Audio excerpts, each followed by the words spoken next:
Amém, glória a Deus. Vamos fazer a leitura bíblica dessa noite. Nós vamos ler o Evangelho de João. Evangelho de João, o capítulo de número 6. Nós vamos ler até o versículo de número 14. Essa narrativa que conta para nós a história da multiplicação de pães e peixes, né? Nós estamos nessa série de mensagens denominada Sinais. E por que ela recebe esse nome Sinais? Porque o Evangelho de João, ele não chama de milagres, ele chama de sinais. E o que significa um sinal? Sinal é algo que aponta para algo muito maior e muito mais específico e muito mais importante. Diz um ditado que o sábio aponta para a lua, mas o tolo olha para o dedo do sábio. Então, o apontamento é o sinal, mas ele aponta para algo maior, e aqui a nossa compreensão é que esses sinais apontam para uma resposta de Deus para a humanidade. Por isso que nós já vimos na primeira pregação dessa série, que Jesus é a resposta de Deus às nossas incertezas. Quando foi exposto aqui o capítulo de número 2, a segunda mensagem dessa série, nós vimos que Jesus é a resposta de Deus às nossas incertezas, né? Decepções a primeira, incertezas a segunda. A terceira mensagem, Jesus, a resposta de Deus às nossas limitações. E hoje, nessa noite, Jesus, a resposta de Deus às nossas carências. Eu disse que hoje era dia 14, mas hoje é dia 13 de dezembro, e nós vamos então pregar o capítulo de número 6, Jesus, a resposta de Deus às nossas carências. Passado algum tempo, diz o texto bíblico, Jesus foi para outra margem do mar da Galileia, que é o mar de Tiberíades. Então, uma grande multidão o seguia, porque tinha visto os sinais que ele realizava nos enfermos. E Jesus subiu ao monte e sentou-se ali com os seus discípulos. Ora, a Páscoa, uma festa dos judeus, estava próxima. Jesus então ergueu os olhos e, vendo uma grande multidão que vinha em sua direção, disse a Filipe: onde compraremos pães para lhes dar de comer? Mas disse isso apenas para o provar, pois ele sabia o que ia fazer. Filipe então lhe respondeu: 200 denários não seriam suficientes para que cada um recebesse um pequeno pedaço de pão. Um de seus discípulos, chamado André, irmão de Simão Pedro, disse a Jesus: há aqui um rapaz com 5 pães de cevada e 2 peixes pequenos. Mas de que servem no meio de tanta gente? Disse André. Então Jesus disse: fazei com que o povo se assente, pois havia muita grama naquele lugar. Assim, assentaram-se, e os homens, em número de quase 5.000. Veja que o texto enfatiza, homens, no número de quase 5.000. Jesus pegou os pães e, tendo dado graças, repartiu-os entre os discípulos e para os que estavam assentados. E da mesma maneira se fez com os peixes, tanto quanto desejaram. E quando estavam fartos, disse Jesus aos seus discípulos: recolhei os pedaços que sobraram, para que nada se perca. Assim sendo, eles os ajuntaram e encheram 12 cestos com os pedaços dos 5 pães de cevada, deixado por aqueles que haviam comido. Então, vendo aqueles homens o sinal que Jesus havia realizado, disseram: este é verdadeiramente o profeta que devia vir ao mundo. Amém? Vamos orar juntos, pedir a direção de Deus, pedir que Deus nos conduza nessa noite, que a sua palavra fale ao nosso coração, transforme o nosso coração, em nome de Jesus. Senhor, obrigado mais uma vez, Senhor, por tua palavra. Que o Senhor ilumine a nossa mente, que o Senhor ilumine o nosso coração, para que essa porção da tua palavra possa, Senhor, entrar no nosso coração e transformar a nossa vida. Senhor, que o Senhor seja a nossa resposta nessa noite. Seja a resposta, Senhor, a essas nossas carências, essas nossas necessidades. Que o Senhor venha ao nosso encontro nessa noite. Nós já oramos, ó Deus, no início desse culto, mas nós queremos pedir mais uma vez que o Senhor ilumine a nossa mente, que o Senhor nos ilumine, Senhor, para o entendimento da tua palavra, e que ela seja transformadora da nossa vida e da nossa história. Em nome de Jesus. Amém, amém, amém. O Evangelho de João, como eu já falei, ele narra, alguns vão dizer 7 milagres, outros vão dizer que são 8. Mas ele chama de sinais, 7 sinais ou 8 sinais. E estes sinais, eles têm uma profunda a intenção de nos levar a compreender quem é Jesus. O João escreve esse livro para que nós compreendamos e creiamos em quem é Jesus. E esse é um grande perigo que às vezes nós corremos, quando estudamos um texto como esse, ou quando lemos sinais acontecendo como esse, é o de nós ficarmos tão deslumbrados com os milagres, ou de nós ficarmos tão deslumbrados com os sinais, que a gente não olha para onde esse milagre ou para onde esse sinal está apontando. E é isso que nós encontramos aqui no Evangelho de João. Está de fato acontecendo sinais, está acontecendo intervenções, mas as intervenções ou os milagres que estão acontecendo aqui no Evangelho de João, em comparação aos outros evangelhos, é um número muito pequeno. E aí vale a gente enfatizar o seguinte: os 3 primeiros livros da Bíblia, o Evangelho de Mateus, de Marcos e de Lucas, eles são chamados de evangelhos sinóticos. O que significa isso? O evangelho sinótico significa visto da mesma direção, semelhanças e diferenças. Porque, basicamente, Mateus é uma testemunha ocular. Marcos escreve a partir dos relatos de Pedro, a partir da pregação de Pedro, e Lucas está escrevendo a partir de uma pesquisa, de uma pesquisa histórica de campo que ele está fazendo, entrevistando pessoas envolvidas nessas histórias. Uma coisa comum da gente não encontrar, por exemplo, nos 4 evangelhos, os 3 evangelhos sinóticos e o 4º evangelho, que é o Evangelho de João, é um milagre ou um acontecimento que seja comum aos 4 evangelhos. Porque a ênfase do evangelista João, ela é muito diferente dos outros evangelhos. A ênfase que João está dando, ela é muito diferente cronologicamente. João, ele está enfatizando para as pessoas, de fato, quem Jesus é e por que elas devem crer em Jesus. Ele já começa o Evangelho de João falando que ele é o Verbo. Então ele já começa o Evangelho de João mexendo um pouco com a compreensão que as pessoas possuíam naquele tempo. Mas é interessante que esse sinal aqui, esse milagre, ele está narrado em todos os 4 evangelhos.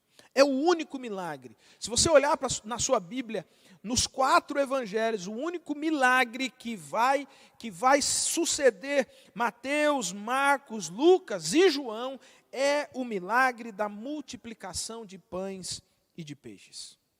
Só que, quando nós olhamos, por exemplo, para o relato nos evangelhos sinóticos, eles são sucintos, eles são objetivos. Né? Marcos, por exemplo, está escrevendo a partir do sermão de Pedro, Lucas está escrevendo a partir da pesquisa que é feita posteriormente. Mateus e João, eles são as únicas testemunhas oculares do fato. Só que observe o seguinte, Mateus ele não dá muita ênfase ao episódio em si, mas o João ele vai nos dar um relato mais aprofundado. João, por exemplo, é o único que vai falar sobre o contexto que envolve este episódio especificamente, assim como João é o único que vai dar nomes a pessoas que vai aparecer aqui nesse episódio. Essa multiplicação de pães e peixes aqui, ela tem a ver com o ministério que Jesus estava desenvolvendo. Cada um desses sinais que nós estamos passando aqui no Evangelho de João, eles têm a ver com o desenvolvimento desse ministério de Jesus.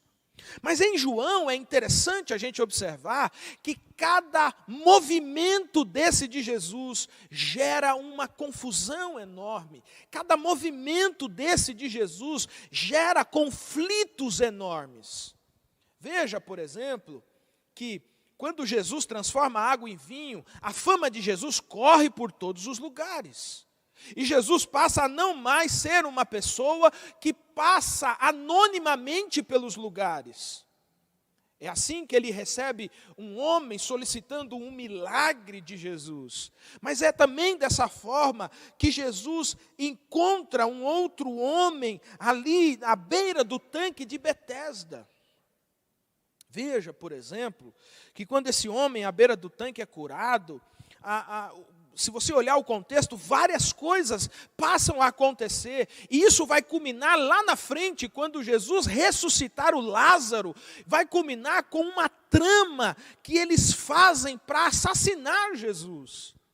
Então João não é um evangelho que esconde todas as tramas, todas as dificuldades por detrás de cada sinal que Jesus realiza, provando assim que aquelas pessoas sabiam que Jesus era o Filho de Deus. Aquelas pessoas sabiam que Jesus era o enviado de Deus. E é interessante porque cada conflito que surge aqui, não surge porque eles desconfiam que Jesus não seja o Filho de Deus. Surge justamente porque eles não querem entregar o poder para Jesus. Agora, esses sinais, como já falei, apontam para algo maior. E esse algo maior para onde esses sinais apontam é a pessoa de nosso Senhor Jesus Cristo. O sinal aponta para a divindade de Jesus, o sinal aponta para o poder de Jesus. Agora preste bem atenção aqui, o que eu vou te dizer. Eu gostaria de tirar algumas lições desse texto para nós. Primeiro, para a gente enxergar que, apesar desse ensinamento de Jesus, ou ensinamento que João quer transferir para nós, de que Jesus é o Filho de Deus, há alguns ensinamentos profundos envolvidos nesse episódio que também valem para a nossa vida hoje. E a primeira lição que eu gostaria de tirar desse texto é que a responsabilidade e o nosso dever com a multidão. Há uma responsabilidade e há um dever nosso para com a multidão. Porque quando nós olhamos, por exemplo, os textos paralelos, eles vão nos dizer, por exemplo, o Evangelho de Marcos, ele vai dizer que aquela multidão estava desde de manhã com Jesus. Aquela multidão estava andando com Jesus por todos os lugares. Essa multidão descrita aqui no capítulo 6 de João, é uma multidão que estava há muitas horas acompanhando Jesus e ouvindo os ensinamentos de Jesus. É óbvio que todas as pessoas, não são todas as pessoas dessa multidão que possuem um compromisso com Jesus. Algumas pessoas estavam ali só para ver milagres acontecer. Algumas pessoas estavam ali apenas por causa dos sinais que Jesus fazia. E era extraordinário ver milagres acontecendo. Mas haviam pessoas ali. E Jesus demonstra que há uma necessidade de desenvolvermos ou de compreendermos o nosso compromisso, ou a nossa responsabilidade com as pessoas. Essas pessoas que estavam ouvindo Jesus, essas pessoas que estavam aprendendo os ensinamentos de Jesus, elas agora demonstram estar com uma fome, elas estão com fome, elas estão desde de manhã sem comer absolutamente nada. Essa multidão, e vale a pena a gente enfatizar, mais uma vez, não é uma multidão só de gente crente, fiel a Jesus, tanto que o próprio Jesus, lá no versículo 22, ele vai enfatizar que muitas daquelas pessoas honravam a ele só por causa dos sinais que ele fazia. Isso é um alerta para nós, porque ainda hoje há multidões, há pessoas que vão atrás de Jesus apenas pelos sinais que Jesus pode fazer, vão atrás de Jesus apenas pelos milagres que Jesus pode fazer. Mas a despeito disso, Jesus chama um dos seus discípulos ali mais próximos e diz para ele: olha, onde é que nós vamos comprar comida para essas pessoas? É óbvio que Jesus aqui está fazendo uma ironia. E o texto vai dizer para nós, por exemplo, que Jesus faz essa pergunta apenas para provar a eles, porque Jesus sabia o que ele ia fazer. O milagre já estava na cabeça de Jesus, aquilo que Jesus ia fazer já estava marcado na sua cabeça. Só que eles estão rodeados de pessoas. A popularidade de Jesus e dos seus discípulos é uma popularidade grande. E se você olhar aqui esse contexto que é narrado, por exemplo, por Mateus, Marcos e Lucas, ele vai dizer que esse episódio acontece logo depois que Jesus envia os seus discípulos, e os discípulos voltam entusiasmados, dizendo: olha, os demônios são expulsos quando nós citamos o nome do Senhor, curas estão acontecendo, e eles voltam cheios de entusiasmos, eles estão maravilhados com tudo aquilo que eles fizeram em o nome de Jesus. E agora Jesus diz a eles: aonde é que nós vamos comprar comida para todas essas pessoas? Eles já tinham visto vários milagres acontecer. Eles já tinham visto uma água sendo transformada em vinho. Eles já tinham visto um milagre que encontrou a casa de um homem. Eles já tinham visto um paralítico voltar para a casa andando. Só que os discípulos de Jesus, eles tentam se desvencilhar da responsabilidade. E como que eles fazem isso? Eles dizem: mestre, 200 denários não seriam suficientes para dar um pedacinho de pão para todas essas pessoas. Mestre, dá uma aliviada no sermão, diminui um pouquinho o sermão e manda essas pessoas para casa, manda essas pessoas embora, para que elas possam comer na casa delas. Mas olha que interessante, Jesus dá uma resposta a eles. Jesus diz: não, nós não vamos mandar ninguém embora para casa, são vocês que devem dar de comer a essas pessoas. E essa palavra de Jesus, essa expressão de Jesus, ela coloca sobre nós uma responsabilidade de ação. Não é simplesmente a gente saber que Jesus faz milagres, não é apenas a gente acreditar que Jesus pode fazer milagres, mas há realidades na vida de pessoas que nós estamos sendo responsabilizados por Jesus para que nós entremos em ação. Enquanto o povo tinha que ouvi-los, para eles estava tudo bem. A igreja está cheia. A comunidade está cheia, mas quando eles precisavam agir na necessidade das pessoas, então eles estão dizendo: manda essas pessoas embora, porque nós não temos como suprir as suas necessidades.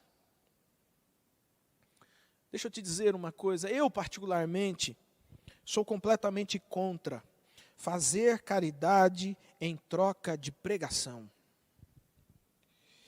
Eu acho que uma coisa é uma coisa, outra coisa é outra coisa. Quando nós nos deparamos com pessoas que estão enfrentando necessidades, com pessoas que estão enfrentando desespero, a gente age com responsabilidade que Jesus nos deu. A gente não simplesmente prega para uma pessoa que está com fome, dá 2 tapinhas nas costas delas e diz: olha, eu vou orar para Deus suprir a sua necessidade. Não, Jesus está dizendo aqui que nós temos responsabilidade. Uma pregação sem uma atitude de amor não vale de absolutamente nada. Mas nós também sabemos que apenas dar coisas, apenas agir nesse amor, sem que haja pregação, também não vale de nada. Mas a gente precisa ter consciência de que quando nós pregamos para alguém com fome, nós precisamos dar comida. Mas a comida não pode ser uma desculpa para essa pessoa receber o Evangelho. E é interessante isso, porque nós vemos isso acontecer através do próprio Cristo nesse texto. Porque veja, Cristo ele vai alimentar essa multidão, ele vai dar de comer a toda essa multidão, mas lá na frente, o próprio Cristo vai dizer que aquelas pessoas não queriam nada com ele, elas só queriam vivenciar milagres. E essa é uma lição recorrente nesse texto, que trata de comida. Porque Jesus prega para eles, Jesus também dá comida para eles. Mas mesmo assim, no fim do capítulo, muitas pessoas recusam Jesus. Então uma coisa é dar comida, outra coisa é pregar o Evangelho. E eu digo isso porque o próprio evangelista Mateus nos informa, quando narra esse episódio, que Jesus havia sentido uma compaixão tão grande por aquelas pessoas, que ele vai dizer que Jesus atendeu a todas, e Jesus curou a todas as pessoas que vieram até ele. Jesus sentiu a dor daquelas pessoas, Jesus se compadeceu daquelas pessoas. Só que os discípulos agora, eles estão achando que a missão foi cumprida. Os discípulos agora estão achando que está tudo tranquilo, porque eles não têm nenhuma responsabilidade sobre aquelas pessoas. Aquilo que eles deveriam fazer, eles já fizeram, que foi pregar o Evangelho para elas. Mas Jesus vira para os discípulos e diz: não, a responsabilidade de vocês começa agora mais ainda. E Mateus vai dizer que Jesus disse que não precisava mandar o povo ir embora, que era para eles mesmos dar de comer para aquelas pessoas. E essa é a lição que nós tiramos aqui. Jesus está dizendo para os seus discípulos que eles têm responsabilidade sobre a vida daquelas pessoas. A missão ainda não tinha acabado. Essas pessoas precisam de alimento, essas pessoas precisam de comida, essas pessoas estão com o estômago vazio, essas pessoas estão famintas, e nesse momento a fome delas não era uma fome espiritual, mas à frente no texto Jesus vai falar que elas precisavam também se alimentar do pão que desce do céu, mas nesse momento a fome delas é uma fome física, uma fome humana. E infelizmente algumas pessoas hoje ainda são como os discípulos de Jesus. Elas olham algumas pessoas passando necessidade. E elas pregam para o coração delas aquele ditado que diz: cada um com seus problemas. Se está com fome é porque não trabalhou para ter dinheiro. Eu me mato de trabalhar, ainda tenho que ajudar outras pessoas. É como se essas pessoas é como se nós disséssemos a essas pessoas: ouçam o que eu tenho a dizer para vocês, mas naquilo que vocês precisam, se virem. É como se eles estivessem dizendo: Jesus, ema, cada um com seus problemas. E tem uma coisa que eu acho terrível entre os evangélicos. Quando uma pessoa chega com fome, o irmão dá 2 tapinhas nas costas e diz assim: eu vou orar para Deus suprir a sua necessidade. Sabe como é que chama isso? Transferência de responsabilidade. Transfere a responsabilidade para Deus, como se dissesse assim: a partir de agora, a partir do momento que eu orei, se é que orou, não é mais problema meu, que Jesus se vire com essas pessoas. Tem casos em que pessoas ficam doentes, e o irmão dá 2 tapinhas nas costas e diz: nós vamos orar para Deus te curar. Mas deixa eu dizer uma coisa, como igreja, como comunidade, nós temos responsabilidades sobre as necessidades das pessoas. Porque Jesus é a resposta de Deus para o mundo, mas nós, a igreja, também somos resposta de Jesus para um mundo que sofre. Mas essa é a pergunta: o que nós vamos fazer? E a comida dessas pessoas? E o remédio que elas precisam? A gente precisa entender que pessoas com fome precisam de comida, pessoas doentes também precisam de remédio. Existem pessoas que precisam de mais do que isso, existem pessoas que precisam de alguém para carregá-las. Como aqueles amigos carregaram aquele paralítico. Há pessoas que precisam de apoio, há pessoas que precisam de abraço, há pessoas que precisam se sentir importantes, que elas existem. E esse é um dever, é uma responsabilidade nossa, como igreja, como comunidade. É disso que Jesus está falando aqui. Nós não vamos mandar ninguém embora. É nossa responsabilidade ajudar essas pessoas. Eu tenho uma frase que eu gosto muito, que é: a responsabilidade é de quem tem o conhecimento do fato. Quando você toma conhecimento de um fato, automaticamente você é responsável em dar uma resposta a esse fato. É muito comum a gente fazer terceirizações. A gente diz assim: não é problema meu, eu não sou diácono. Esse negócio de ajudar com comida, de ajudar com bebida, de ajudar com remédio, isso aí é coisa para o diácono. Eu não sou diácono, eu não quero nem me ver nessas coisas. Só que a responsabilidade é de quem tem conhecimento do fato. Quando alguém precisa de comida, e você tem um pacote de arroz de 5 quilos, a gente não espera uma semana para fazer uma reunião, para convocar junta assistencial, para pegar endereço, para fazer isso. Não, a gente tem responsabilidade, a gente age. Se essa pessoa está falando comigo, é porque Deus colocou ela no meu caminho para que de alguma maneira eu supra a sua necessidade. Sei lá, você tem 5, dá 1, fica com 4. Sabe por quê? Porque é essa responsabilidade que Jesus nos chama a viver. Não vai mandar ninguém embora, não vai dar 2 tapinhas nas costas de ninguém. Vocês devem alimentar essas pessoas. Eu me lembro de uma história que um amigo meu me contou. Esse amigo meu falecido pertencia a uma igreja, e uma pessoa na igreja ficou doente, e essa pessoa necessitou comprar 2 medicamentos, e esses medicamentos eram muito caros. Caros para a condição da pessoa, eram medicamentos caros.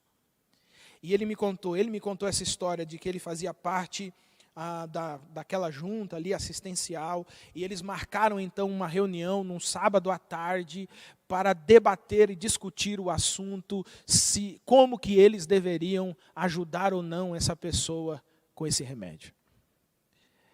Essa história ele me contou, e ele disse que a reunião estava passando de horas naquela discussão. Mas veja bem, mas ele tem um filho, mas e aquilo? Mas tem que ver, e tal, e tal. E aí ele me contou que enquanto estava acontecendo a discussão, ele se levantou, ele foi até a pessoa doente, ele pegou a receita, foi até a farmácia, comprou o remédio, devolveu para a pessoa, voltou para a igreja e a reunião ainda estava acontecendo. É interessante isso. a responsabilidade é de quem tem conhecimento do fato. Dê vocês de comer a essas pessoas. Não é simplesmente as pessoas ouvir vocês. Chega um momento que você precisa compartilhar algo de você com as pessoas. A segunda lição que nós tiramos desse texto é que a possibilidade do milagre divino não nos exime de uma resposta. A lição que Jesus dá aos discípulos, ela culmina numa pergunta que talvez você esteja fazendo também. Há uma multidão de pessoas ali, há uma necessidade de pelo menos 200 denários para dar um pedacinho de pão, então a conta não fecha.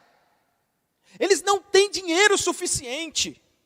Só para você ter uma ideia do que é essa complicação, o texto bíblico diz que havia pelo menos 5.000 homens. É óbvio que aqui ele está seguindo a contagem do Oriente, em que só conta homens. Mas se nós colocarmos nessa conta mulheres e crianças, há um número enorme de pessoas.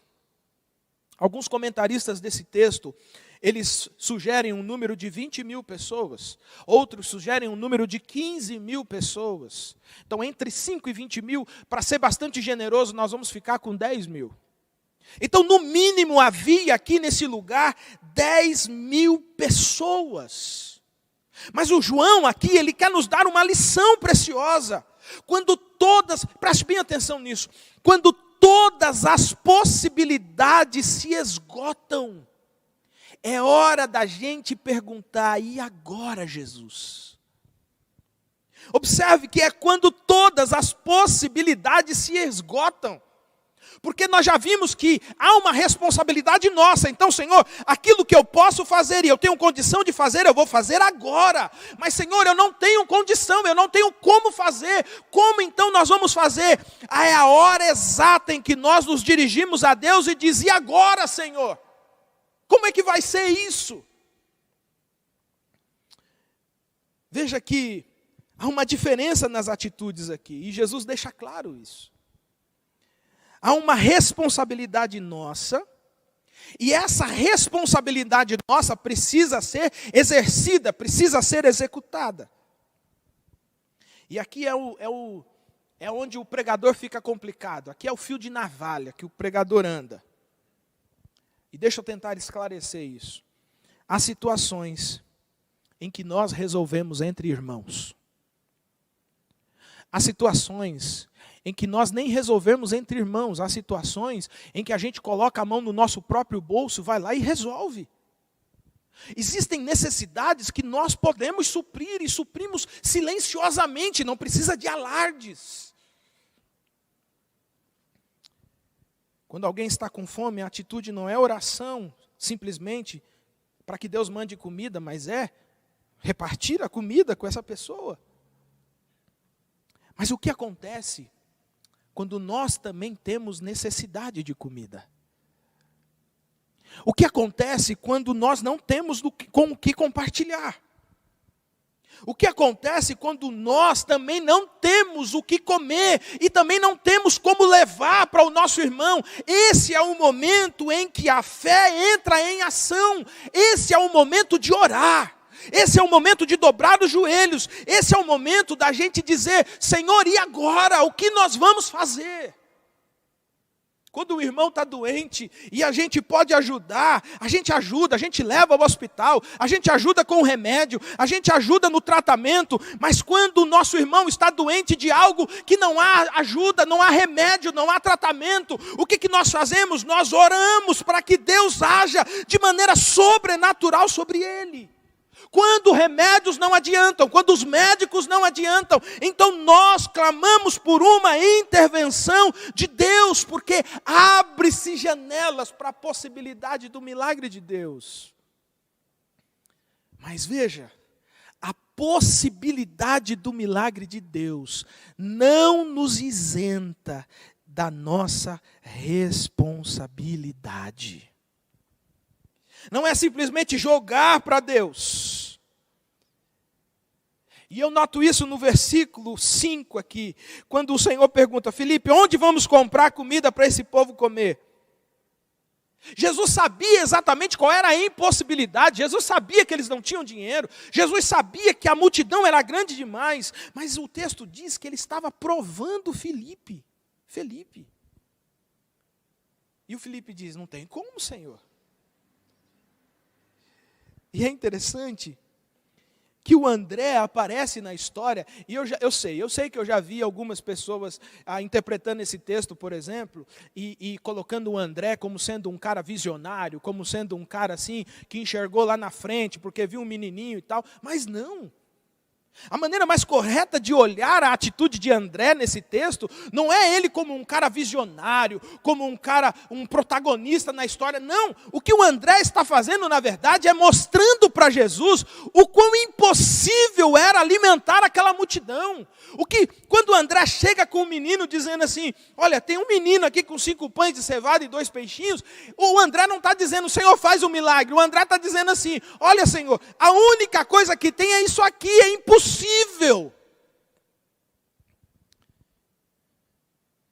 E é interessante isso.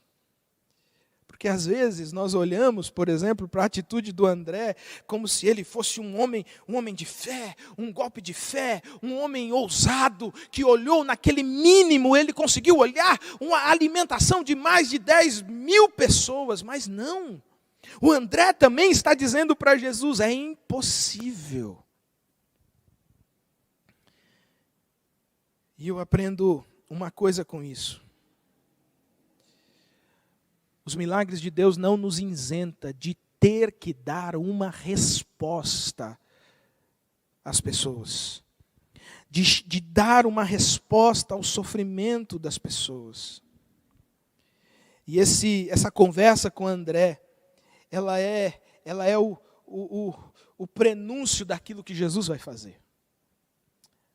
Quando Jesus termina então de falar com André, Jesus então diz, no versículo 10, fazei com que o povo se assente.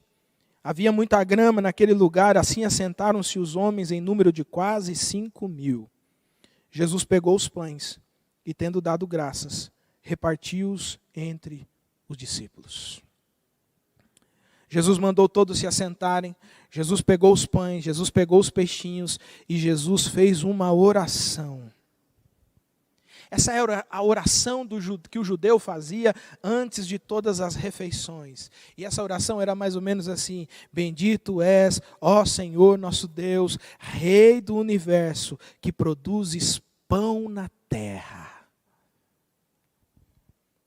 E aí, a terceira e última lição que eu quero extrair desse texto.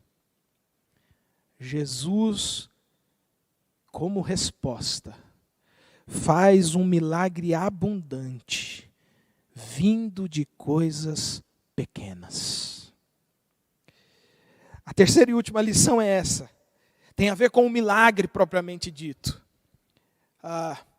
Jesus faz um milagre abundante, através de elementos pequenos e insignificantes, em comparação com aquela multidão. Olha, eu sei que quando a gente passou ali pelo Djap, quando a gente era menor, a gente aprendeu a enfatizar esse garoto que aparece aqui na história. De dizer que esse garoto era um garoto preparado, que esse garoto era um garoto prevenido. Tem até pregações, né, dizendo, olha, você tem que ter alguns elementos para você colocar na mão de Jesus, para Jesus fazer um milagre e tal. Só que deixa eu dizer uma coisa para você hoje, nessa noite. Esse garoto não é o personagem central dessa história. Sabe por quê que eu estou dizendo isso? Porque o texto diz claramente para nós que quando Felipe disse que era impossível, quando o André disse que era impossível, o texto já tinha afirmado que Jesus já sabia o que ia fazer. Então preste atenção numa coisa, o milagre iria acontecer de qualquer forma, porque Jesus já sabia o que ia fazer. Então não é esse garoto o personagem principal dessa história. O que chama a atenção nessa história, o que chama a atenção nesse texto, é o próprio milagre em si. Porque nós já vimos a complexidade de alimentar 10.000 pessoas. Há uma negativa clara dos discípulos dizendo que é impossível alimentar todas aquelas pessoas. Mas há uma mente clara, serena, tranquila, que é a mente de Jesus, que sabe exatamente o que vai fazer. E ele ensina isso aos seus discípulos. Talvez você esteja vivendo, talvez você esteja caminhando em desespero na sua vida, sem saber o que fazer, sem saber o que será do amanhã. Mas deixa eu dizer uma coisa, Jesus já sabe o que vai fazer na sua vida. Jesus já sabe exatamente o que vai e onde vai agir na sua vida e na sua história. Porque o que ninguém esperava aqui é que depois de Jesus ter dado graças, Jesus passou a repartir o pão. Esse milagre é interessante. Esse milagre é interessante. Porque não é que Jesus fechou os olhos, deu graça e de repente começou a aparecer pães. Não, não. Jesus deu graça e Jesus mandou os discípulos servir. E quando os discípulos foram servir, continuava sendo 5 pães e 2 peixes.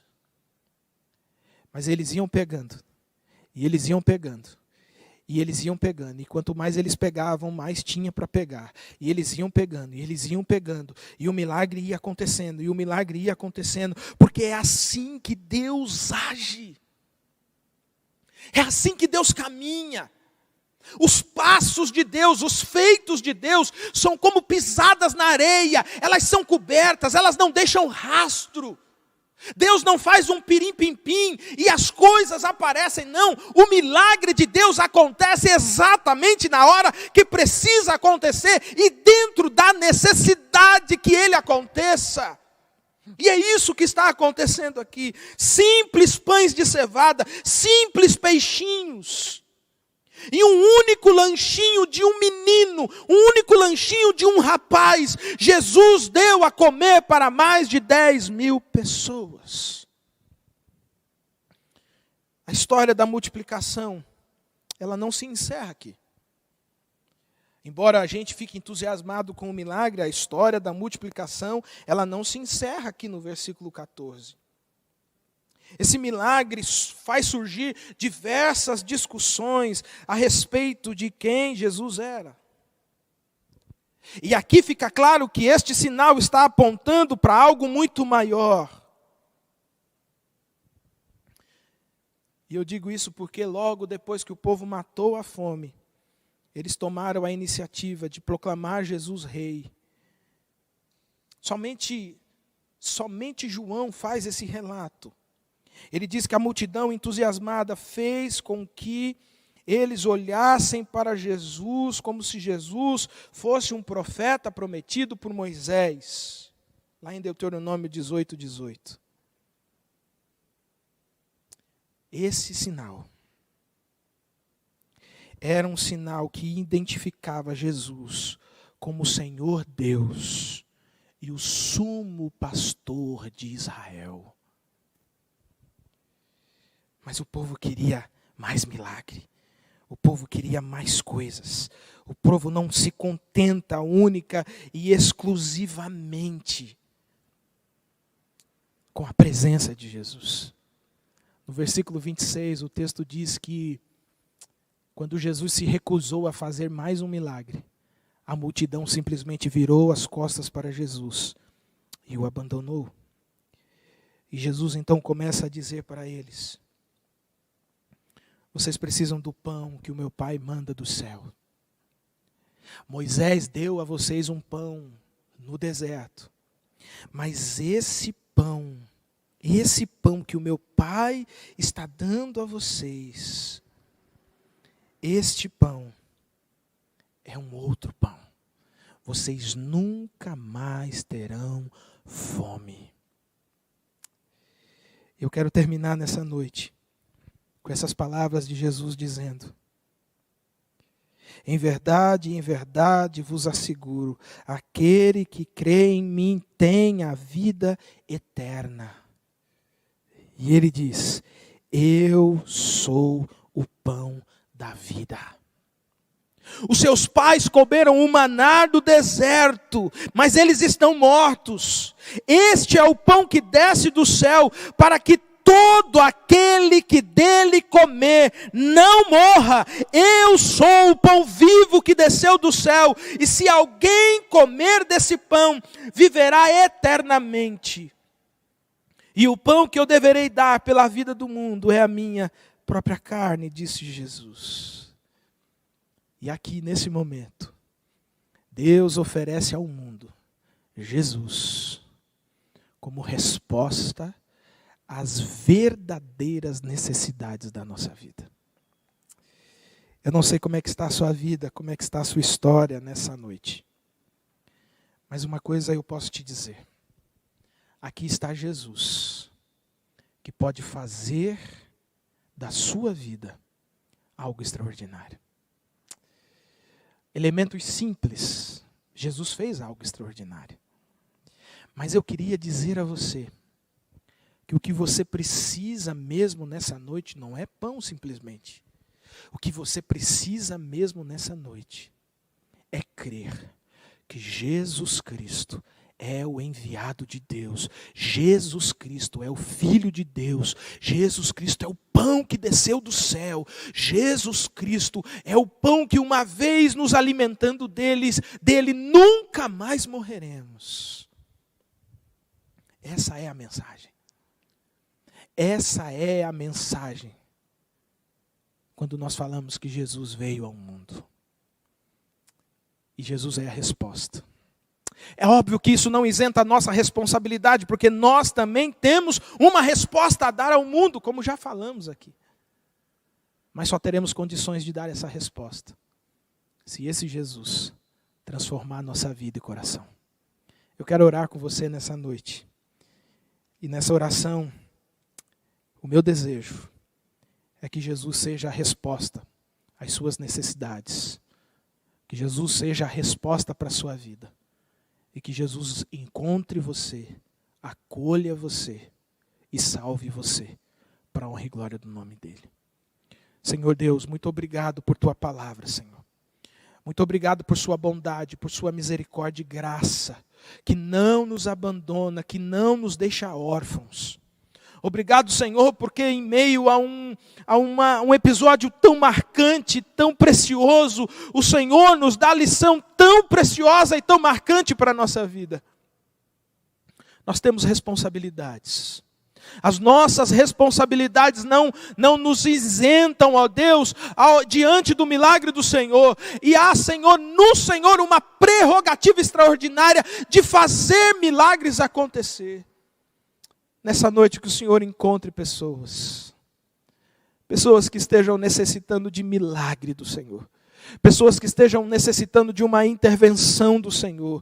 Que essa intervenção seja poderosa, sobrenatural. E que o Senhor intervenha, Senhor, mudando a vida e a história nessa noite, em nome de Jesus. Mas se há pessoas com necessidades, e essas necessidades podem ser supridas por nós, Senhor, igreja, por nós, comunidade. Que o Senhor nos movimente, que o Senhor quebrante o nosso coração, que o Senhor abra os nossos olhos para enxergarmos as necessidades dos nossos irmãos e que possamos ser a resposta do Senhor para essas necessidades. Que o Senhor seja a nossa resposta, Jesus. Mas que o Senhor nos coloque num caminho em que nós também sejamos a resposta para muitas pessoas. É assim que nós oramos nessa noite, em nome de Jesus, o nosso Senhor. Amém, amém e amém.